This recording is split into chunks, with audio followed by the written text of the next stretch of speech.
Hey breastfeeding mamas, Lindsay with the Milk Bar here, and today I'm going to be sharing all my tips and tricks on breastfeeding and returning back to work. You've been home with your baby for what, 6 weeks, 12 weeks, maybe even 6 months, and now it's time to go back to work and it's not fun. And I remember going back to work and having so many questions. How do you do this? You're breastfeeding, you're going back to work, how do you pump? How do you make sure the baby has enough and the babysitter or your nanny? There's a lot of questions.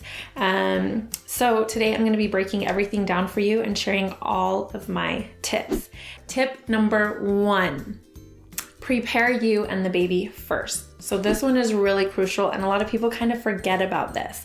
But remember, you've been breastfeeding your baby for the past few weeks or even a couple months, and your baby may not have even had a bottle yet. You need to get your baby familiar with a bottle before you leave for work. You don't want to leave for work, leave them with a sitter, and they won't take the bottle because they're not used to it. They're used to your boob and your nipple, and when you give them a bottle, they're like, ugh, what is this?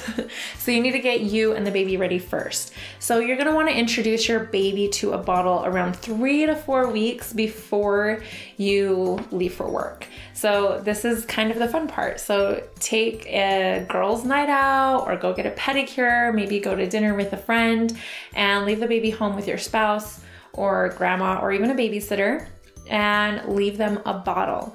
And you're gonna have to try this out because then if something goes wrong, they can just text you and you can come right home, rush home and feed the baby. But you need to kind of try this out, trial and error before you leave. So again, about 3 to 4 weeks before you're leaving for work, you're gonna wanna do this. But you need to make sure that you leave the house. I know it sounds kind of weird, but baby can smell you. So you don't wanna be in the next room over or else they're just gonna cry and want the real thing.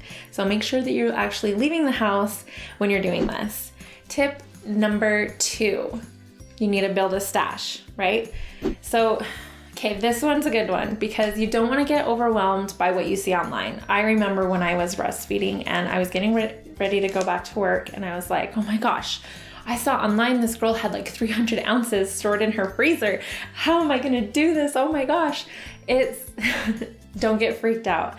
You really only need enough milk for about 1 to maybe 3 days. That's it. That's all you need. You don't need 300 ounces. So I know it can be intimidating, but only worry about you. I would have you really only need the first day back to work enough breast milk for the first day back at work. But I would say about 1 to 3 days just to give you that little buffer just in case.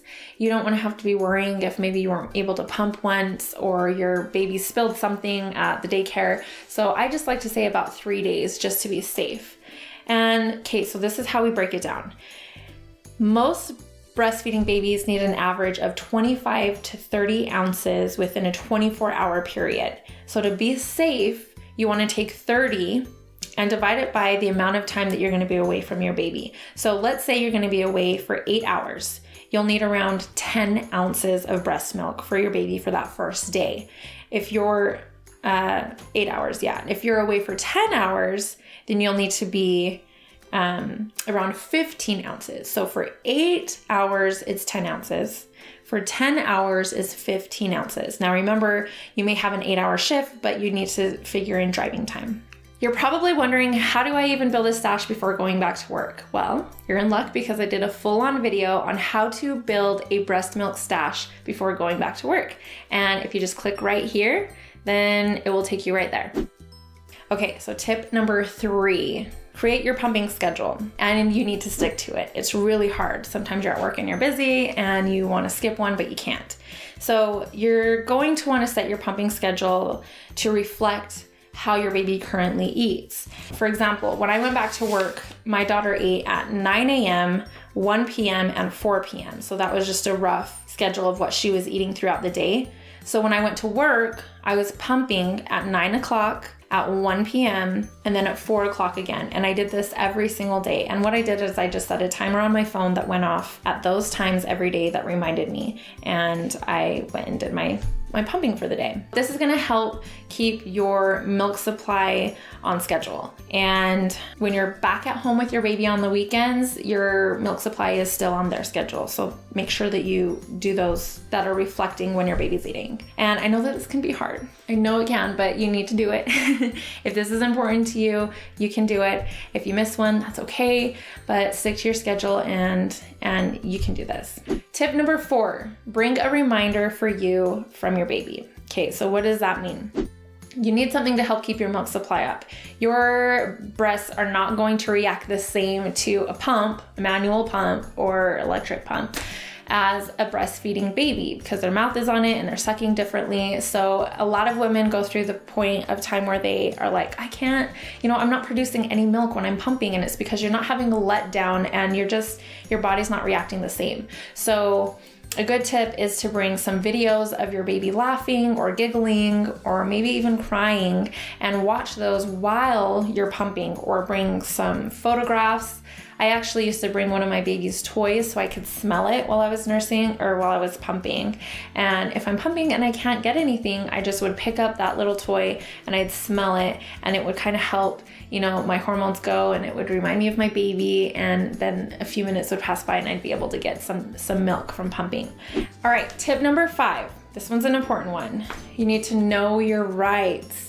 So educate yourself on the federal and your state laws that protect you and your rights, so you can stand up for yourself if your needs aren't being met.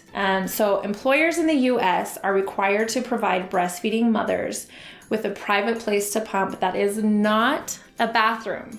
So I know that a lot of people are like, oh, my work's letting me use the bathroom. Okay, by law, they have to supply you with a private room that is not a restroom. They must also provide you with a reasonable break time. So they can't say, hey, you have 5 minutes to go pump. They need to give you adequate time to be able to do that for up to 1 full year of when your child was born. But many states also have additional laws and protections related to breastfeeding and working moms, so you need to check into that.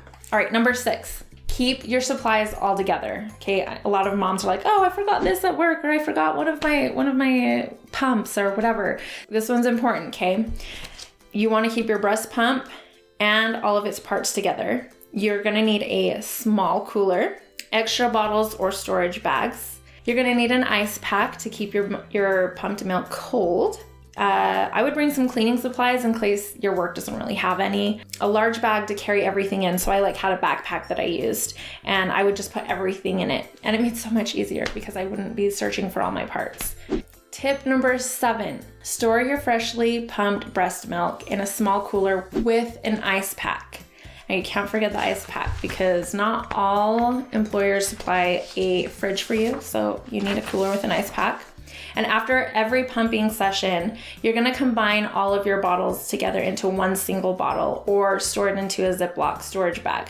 So after each session, you have you got your 2 little pumps on with 2 bottles, and at the end, you're gonna combine the 2 bottles into one storage bag. Unless you have, if you're like Superwoman, some women have overproduction and you have enough for 1 bottle from each boob. That's crazy. Amen to you, because I've never been able to do that.